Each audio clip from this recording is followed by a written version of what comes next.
Hoy es el Día Mundial de Hemofilia y es por eso que vamos a estar dedicando nuestro programa toda esta hora a conversar sobre este tema, sobre esta enfermedad. Justamente nos acompaña la mañana de hoy en el estudio la doctora Mercedes Mijares, hematóloga especialista en hematosis y trombosis, hemostasis y trombosis. Bienvenida, doctora. Muchas gracias por haber atendido nuestra invitación la mañana de hoy a acompañarnos a conversar sobre este tema tan interesante y que además muy poco se conoce, la hemofilia. Yo quisiera iniciar justamente la conversación preguntándole qué es la hemofilia, cómo podemos definir esta enfermedad, de qué se trata.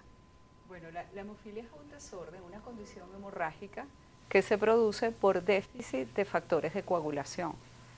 Si el déficit es el factor 8, vamos a tener una persona con hemofilia A, y si el déficit es factor 9, estaríamos en la presencia de una persona con hemofilia B. Cuando habla de factores, ¿es la forma de coagulación normal que tiene una persona?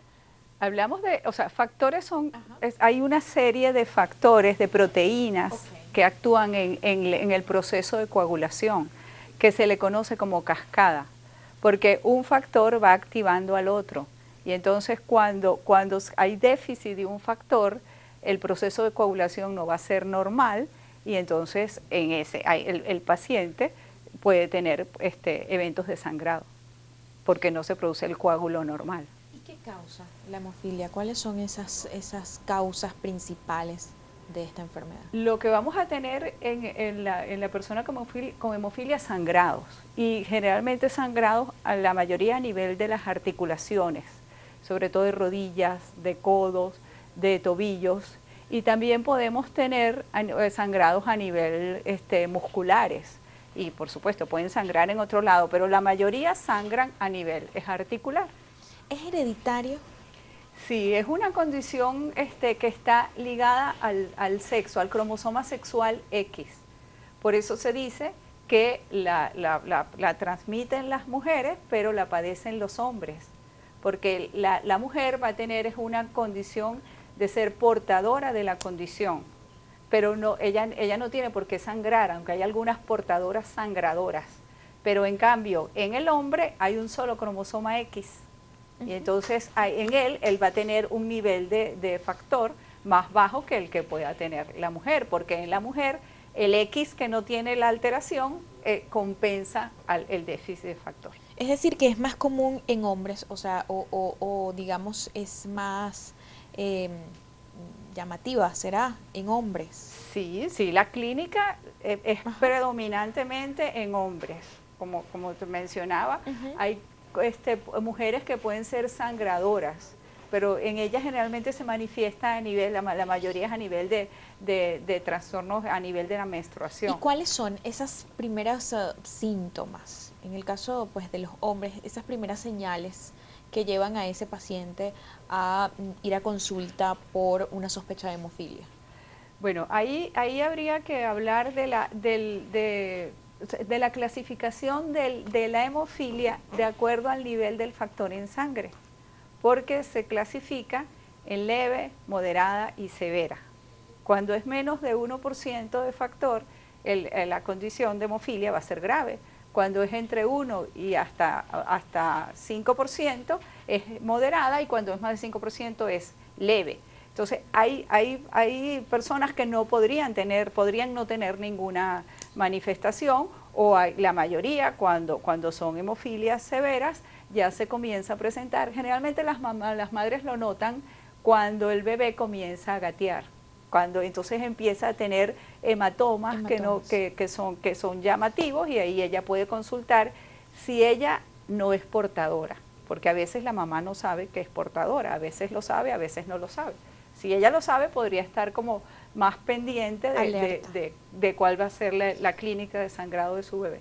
¿Esos primeros síntomas inician desde que se está siendo bebés, o puede una persona tener hemofilia y no presentar ningún síntoma hasta edad adulta?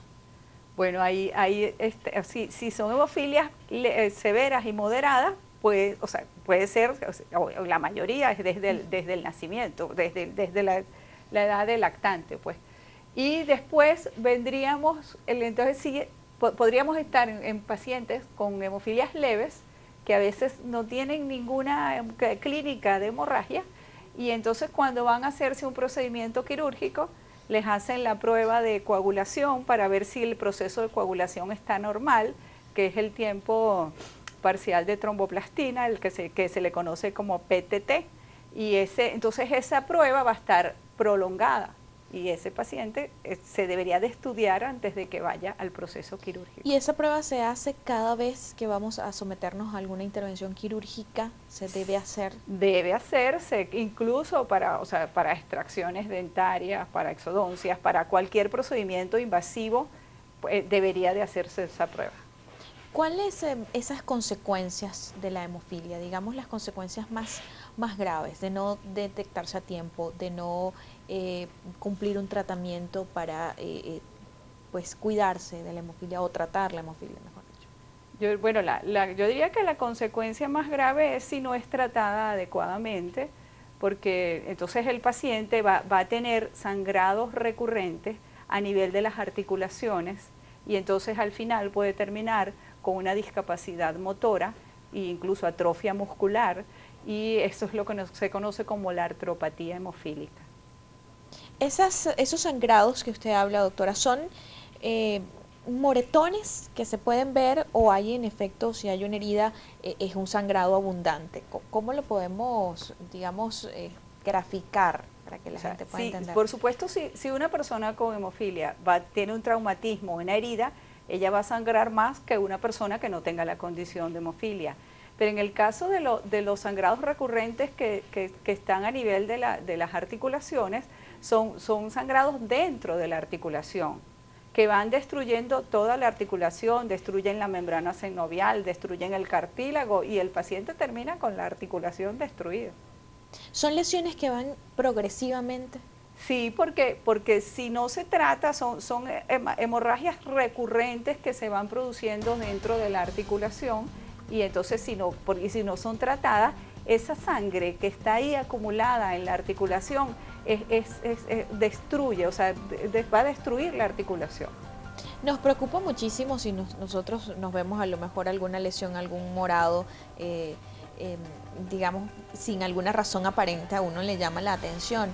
¿Eso podría ser una sospecha? O sea, todos tendríamos que salir corriendo a un médico porque, hey, me apareció este moretón acá y no sé cuál es la causa, pareciera que no me dio un golpe en específico o no lo recuerdo. ¿Pasa esto, digamos, con frecuencia, doctora? ¿Va una persona con frecuencia a la consulta preocupado porque comenzaron algunas lesiones?